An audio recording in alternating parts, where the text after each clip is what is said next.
그때 그 한마디만 하지 않았더라면 평생 마음속에 맴도는 말이 있습니다. 누군가에겐 화가 나서 던진 말이었고 누군가에겐 사랑이라 믿고 건넨 말이었습니다. 하지만 그 말 한 줄이 누군가의 마음에 상처가 되어 평생의 그림자가 되기도 합니다. 한 어머니가 있었습니다. 성실하게 자식을 키우고 누구보다 가족을 위해 희생하며 살아왔죠. 그런데 오랜만에 찾아온 아들이 조용히 말했습니다. 엄마 말이 아직도 떠올라요. 그때 그 말이 자꾸 생각나서 지금도 마음이 힘들어요. 그 순간 어머니는 아무 말도 할 수 없었습니다. 자신이 기억하지 못한 한마디가 누군가에겐 평생의 무게가 되어 있었다는 걸 깨달은 겁니다. 우리는 종종 말의 무게를 가볍게 여깁니다. 그저 흘려보낸 말, 순간의 감정, 혹은 잔소리라 생각했을 뿐인데 그 말은 자녀의 마음속 깊은 곳에 씨앗처럼 심겨 자존감과 관계의 온도를 바꿔놓습니다. 심리 전문가들은 말합니다.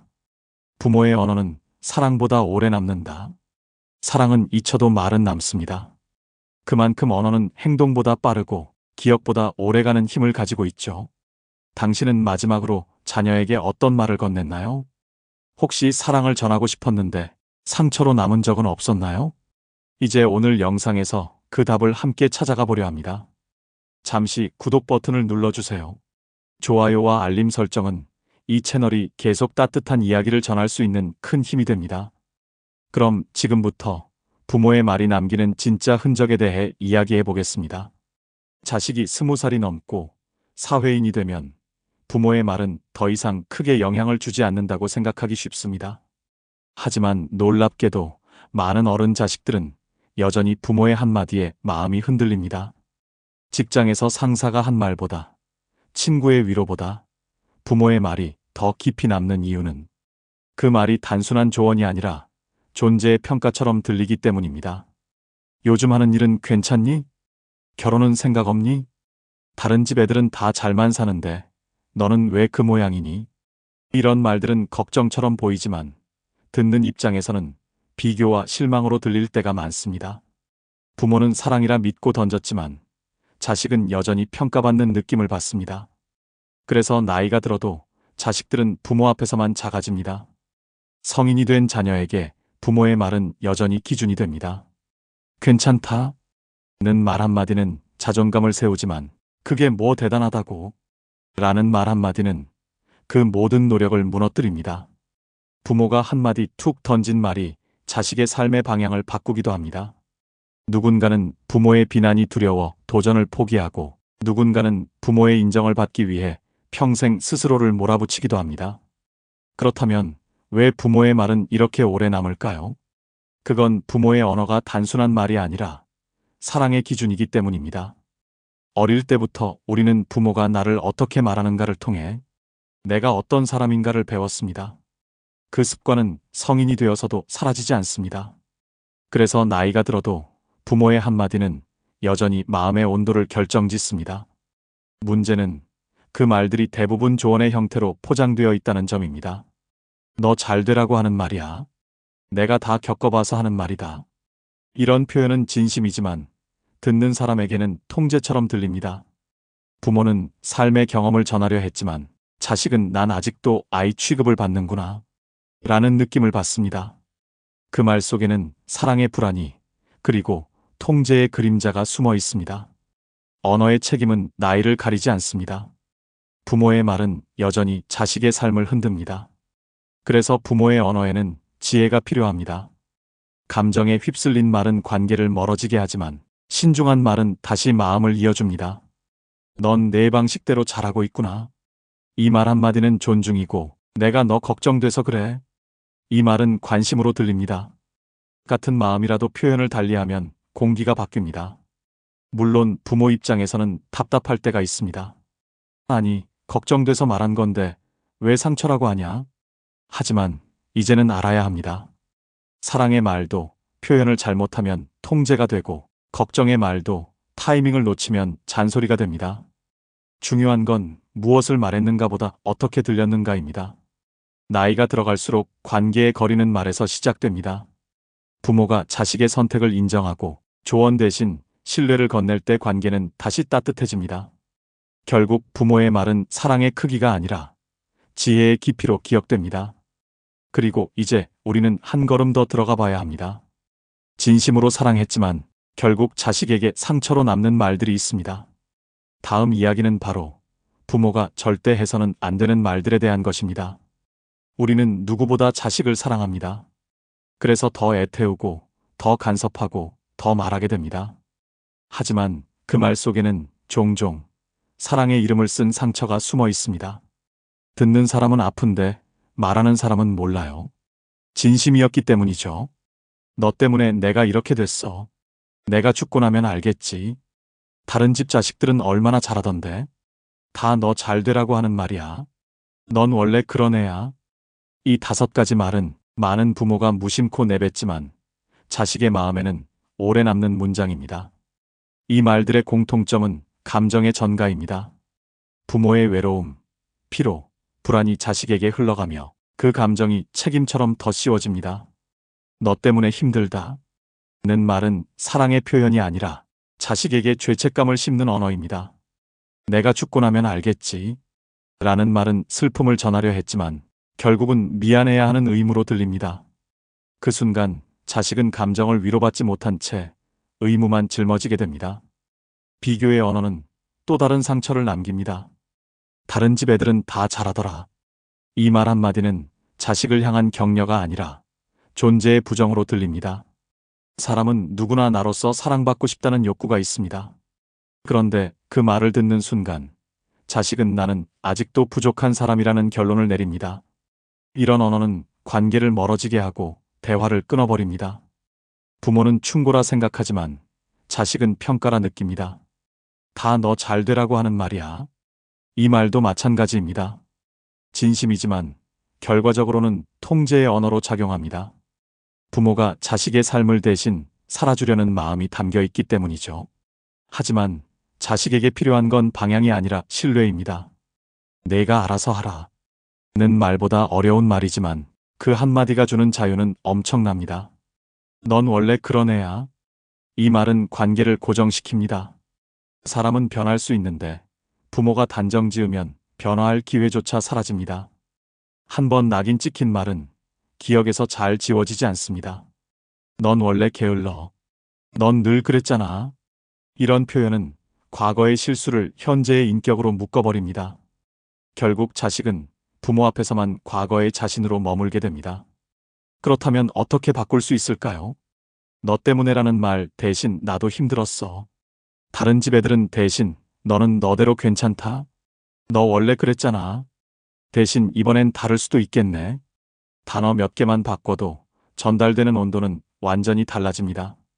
말은 기술이 아니라 태도입니다. 상대가 변하길 바라기 전에 내 언어의 습관을 먼저 돌아봐야 합니다. 물론 이런 말들을 고치기가 쉽지는 않습니다. 부모 입장에서는 억울하기도 합니다. 나는 정말 그 아이 잘 되라고 했을 뿐인데 왜 다 상처로 받아들이냐? 하지만 생각해보세요. 진심이라도 듣는 사람이 아프다면 그건 상처입니다. 사랑은 의도보다 결과로 남습니다. 진심은 말로 증명되는 게 아니라 마음의 온도로 전해집니다. 결국 언어는 관계의 방향을 정합니다. 비난의 말은 벽을 세우고 신뢰의 말은 다리를 놓습니다. 부모의 말 한 줄이 관계의 문을 닫을 수도 있고 열 수도 있습니다. 가족은 가까울수록 말이 거칠어지지만 가까운 사이일수록 말의 예의가 더 필요합니다. 지금 이 순간 혹시 내 말이 사랑의 이름으로 누군가를 아프게 한 적은 없을까요? 그 상처의 언어를 멈추는 순간 관계는 조금씩 회복을 시작합니다.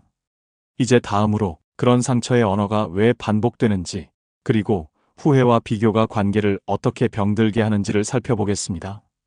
그것이 바로 다음 이야기입니다. 나이가 들수록 부모는 후회를 자주 떠올립니다. 그땐 왜 그렇게 말했을까? 조금만 더 따뜻하게 대해줄 걸. 그 아이가 힘들었을 때 왜 몰라봤을까? 이런 후회는 사랑의 또 다른 얼굴이지만 그 후회가 말로 흘러나올 때 관계는 오히려 멀어질 때가 많습니다. 내가 너 키우느라 인생을 다 바쳤다. 그때 널 좀 더 단호하게 잡았어야 했는데. 이런 말들은 부모의 미안함과 아쉬움이 담긴 듯하지만 듣는 자식에게는 죄책감으로 다가옵니다.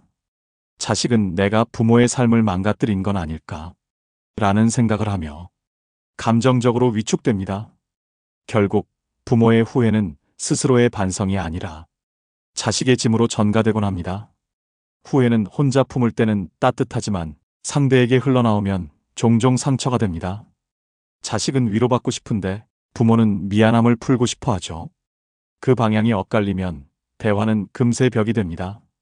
사랑의 마음이 오히려 감정의 교환이 아닌 감정의 짐으로 변해버리는 순간입니다.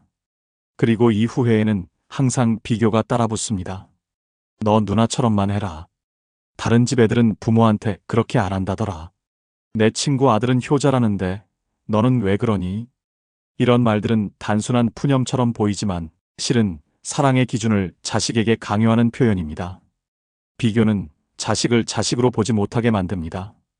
그 사람의 삶, 그 사람의 속도, 그 사람의 길이 있는데 부모는 사랑이라는 이름으로 다른 누군가의 잣대를 들이대는 거죠. 비교의 말은 관계를 병들게 합니다. 그 말은 격려처럼 들리지만 사실은 존재의 부정이 담겨 있습니다. 사람은 누구나 있는 그대로 존중받고 싶다는 마음이 있습니다. 그런데 비교가 들어오는 순간 자식은 자신이 사랑받기 위해 누군가가 되어야 한다고 느낍니다. 그건 사랑이 아니라 조건입니다. 나는 너 잘 되라고 말한 건데 그 정도 말도 못해? 많은 부모가 이렇게 말합니다. 하지만 진심이라도 그 진심이 비교를 품고 있다면 상대의 마음에는 상처로 남습니다. 사랑은 상대를 닮게 만드는 게 아니라 그 사람의 모습을 인정해주는 일입니다. 자식이 완벽하지 않아도 괜찮고 부모의 뜻대로 살지 않아도 괜찮다는 신뢰가 관계를 편안하게 만듭니다. 물론 부모에게도 억울한 마음이 있습니다. 내가 평생 고생해서 여기까지 왔는데 자식에게 기대할 수도 없단 말이냐? 그 마음 이해됩니다. 하지만 기억해야 합니다. 기대와 비교는 다릅니다. 기대는 희망이지만 비교는 상처입니다. 누군가와 견주기 시작하는 순간 관계는 사랑이 아니라 채점이 됩니다. 부모의 후회는 조용히 품을 때 힘이 됩니다. 그 미안함이 말이 아닌 행동으로 바뀔 때 비로소 관계가 다시 따뜻해집니다. 그땐 미안했다. 그때 내가 그 말을 하지 말았어야 했는데. 이 짧은 한마디가 어떤 긴 설명보다 마음을 움직입니다. 후회는 길게 말할수록 변명처럼 들리고 짧게 고백할수록 진심이 됩니다. 사랑에는 기술이 없습니다. 후회가 쌓여도 비교가 반복되어도 결국 관계를 바꾸는 건 마음의 태도입니다. 다른 집은 몰라도 나는 너를 믿는다. 이 한마디가 마음의 벽을 허물고 자식은 그때서야 부모의 진심을 듣습니다. 이제 우리는 또 하나의 중요한 질문 앞에 서게 됩니다. 사랑이라 믿고 건넨 말들이 왜 때로는 통제와 억압으로 변해버릴까요? 다음 이야기는 바로 그 사랑의 왜곡과 통제의 언어에 대한 내용입니다. 부모는 언제나 말합니다. 그건 다 너 잘 되라고 하는 말이야. 나중에 알게 될 거야. 내가 얼마나 너를 생각했는지. 이 문장은 분명 사랑의 언어입니다. 그런데 이상하게도 들을 때마다 마음이 답답해지고 거리가 생깁니다. 왜일까요? 그 이유는 단순합니다. 그 말 속에 담긴 사랑이 걱정으로 변하고 그 걱정이 통제로 들리기 때문입니다. 부모는 자식의 길이 위험해 보이니까 넘어질까 두렵고 실패할까 안타까워서 말을 아끼지 않습니다. 그런데 자식에게는 그 말이 내 인생을 믿지 않는 말로 들립니다. 사랑은 원래 자유를 주는 감정인데 불안이 섞이면 구속이 됩니다. 너 그렇게 하면 안 돼. 내 말대로만 해. 나중에 후회하지 마. 이런 말들은 보호처럼 보이지만 결국 자식의 선택권을 빼앗습니다.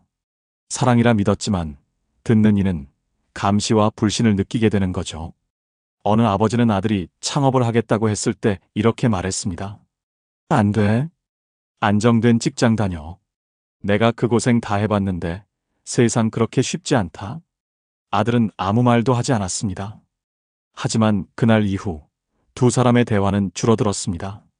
아버지는 보호하려 했지만 아들은 나는 믿음받지 못했다는 느낌을 받았습니다.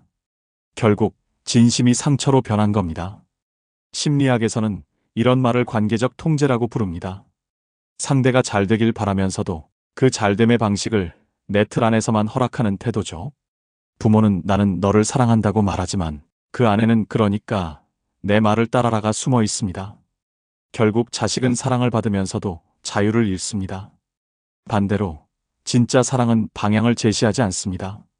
그 길이 틀려 보여도 내가 선택했다면 나는 믿을게. 이 한마디가 자식을 단단하게 만듭니다.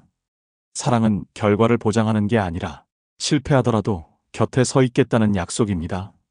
사람은 누구나 믿어주는 관계 안에서 성장합니다. 통제의 언어는 사람을 움츠러들게 하지만 신뢰의 언어는 사람을 스스로 일어서게 합니다. 물론 부모의 마음을 모르는 건 아닙니다. 사랑하니까 걱정되고 그 걱정이 쌓이면 말로라도 붙잡고 싶은 겁니다. 하지만 그 말이 반복되면 자식은 점점 멀어집니다. 사랑한다는 말이 듣기 싫어진다는 건 사랑이 부담으로 변했다는 뜻이기도 합니다. 그래서 부모에게 필요한 건 사랑의 절제입니다. 말로 표현하는 사랑보다 조용히 믿어주는 사랑이 더 오래 갑니다. 괜찮아. 내가 선택한 길이라면 나는 응원할게. 이 말은 잔소리보다 훨씬 깊은 울림을 줍니다. 사랑은 말로 증명되는 게 아니라 상대의 자유를 인정할 때 완성됩니다. 통제에서 신뢰로, 불안에서 응원으로 그 방향이 바뀌는 순간 관계의 공기는 달라집니다. 이제 우리는 마지막으로 그 공기를 바꾸는 실제 방법, 언어의 전환을 이야기하려 합니다. 한마디가 공기의 온도를 바꾸고 그 공기가 마음을 바꿀 수 있다는 사실. 다음 이야기는 바로 언어 전환을 통한 관계 회복에 대한 내용입니다. 관계는 거창한 사건으로 변하지 않습니다. 대부분은 아주 작은 말 한마디에서 바뀝니다. 왜 그랬어? 대신 무슨 마음이었어? 그건 틀렸어. 대신 그럴 수도 있겠구나. 이렇게 표현을 바꾸는 순간 공기가 달라집니다. 부모의 말이 변하면 자식의 마음도 변합니다. 언어는 감정의 방향을 바꾸는 스위치와 같습니다. 비난의 말은 마음을 닫게 하지만 이해의 말은 대화를 열게 만듭니다. 관계를 바꾸고 싶다면 먼저 말의 톤부터 바꿔야 합니다. 많은 부모가 이렇게 말합니다. 나는 말투가 좀 세서 그렇지 마음은 다 알아줄 거야. 하지만 아닙니다. 말은 마음의 그릇이에요. 그릇이 깨지면 내용이 아무리 좋아도 담기지 않습니다. 따뜻한 말 한마디는 관계의 문을 열고 냉정한 말 한마디는 그 문을 단단히 닫습니다. 어느 어머니는 늘 자식에게 이렇게 말했습니다. 공부 좀 해라. 내 나이에 이래서 되겠니? 그 말이 습관처럼 입에 붙어 있었죠. 하지만 어느 날 아들이 조용히 말했습니다. 엄마, 나도 알아. 근데 엄마가 그렇게 말할 때마다 더 하기 싫어져. 그 말을 들은 어머니는 처음으로 대답했습니다. 그래, 힘들지? 그래도 내가 해보려는 게 있잖아. 그날 이후 아들의 표정이 달라졌습니다. 말이 바뀌자 마음이 바뀌었고 관계가 조금씩 회복되기 시작했습니다. 사람은 누구나 이해받을 때 변합니다. 가르침보다 공감이 먼저고 지적보다 경청이 먼저입니다. 그게 아니라니까라는 말 대신 그래서 내가 그런 선택을 했구나. 이 한마디면 충분합니다. 부모의 언어가 바뀌면 집안의 공기가 달라집니다. 비난의 말이 줄어들고 존중의 표현이 늘어날수록 대화는 길어집니다. 그런 가정은 조용하지만 온기가 있습니다. 그 온기 속에서 자식은 존중받는 존재로 자랍니다. 자신이 사랑받고 있다는 확신은 말의 다정함에서 시작되기 때문입니다. 하지만 언어의 전환은 단번에 되지 않습니다. 평생 해온 말 습관은 쉽게 고쳐지지 않죠. 그래서 가장 좋은 시작은 멈춤입니다. 감정이 올라올 때 바로 말하지 않고 한 박자 멈춰서 스스로에게 묻는 겁니다. 이 말을 하면 관계가 나아질까, 멀어질까? 그 짧은 멈춤이 관계를 지키는 가장 큰 지혜입니다. 관계 회복은 결국 기술이 아닙니다. 태도의 변화, 마음의 훈련입니다. 이겨야 한다는 마음을 내려놓고 이해하고 싶다는 마음으로 말을 바꾸면 그때부터 진짜 대화가 시작됩니다. 부모의 말은 여전히 강력한 힘을 가집니다. 다만 이제 그 힘을 다정하게 써야 할 때입니다. 그리고 이제 마지막으로 그 다정한 힘을 지켜주는 방법. 말보다 깊은 지혜, 침묵과 절제의 언어에 대해 이야기하려 합니다. 마지막 결론에서 진짜 품격 있는 부모의 언어가 무엇인지 함께 생각해 보겠습니다. 나이가 들수록 말은 줄고 마음은 깊어집니다. 그 깊이 속에는 후회도 있고 미안함도 있고 사랑도 있습니다. 하지만 그 모든 감정을 품고도 끝내 말하지 않는 순간이 있습니다. 그건 포기가 아니라 지혜입니다. 사랑은 말로 다 설명할 수 없습니다. 때로는 한마디에 괜찮다보다 그저 조용히 곁에 앉아 있는 침묵이 더 큰 위로가 되기도 합니다. 아이를 키울 때는 말이 필요했지만 이제는 말보다 마음의 온도가 중요합니다. 하고 싶은 말이 목 끝까지 차올라도 잠시 멈추는 그 절제가 관계를 지켜줍니다. 말은 행동보다 빠르지만 침묵은 마음보다 오래 남습니다. 우리는 살아오며 얼마나 많은 말을 후회했을까요? 하지만 하지 않은 말 때문에 후회한 적은 거의 없습니다. 말은 내 뜻을 전하지만 침묵은 내 마음의 품격을 드러냅니다. 자식에게 전해야 할 진짜 유산은 재산도 지식도 아닙니다. 삶의 마지막 순간까지 잔잔히 전해지는 태도, 그것이 바로 부모의 품격입니다. 그래, 내 인생은 네가 살아가는 거야. 나는 언제나 내 편이야. 이 짧은 두 문장 속에 평생의 사랑과 신뢰가 담겨 있습니다. 우리는 모두 완벽한 부모는 아닙니다. 때로는 상처 주는 말을 했고, 때로는 후회 속에 잠들었을 겁니다. 하지만 이제는 압니다. 사랑은 많이 말하는 것이 아니라 필요할 때 조용히 멈춰주는 용기라는 것을요. 말을 줄이면 마음이 보이고 침묵이 길어질수록 관계는 단단해집니다. 그 조용한 힘이 세상 어떤 말보다 오래갑니다.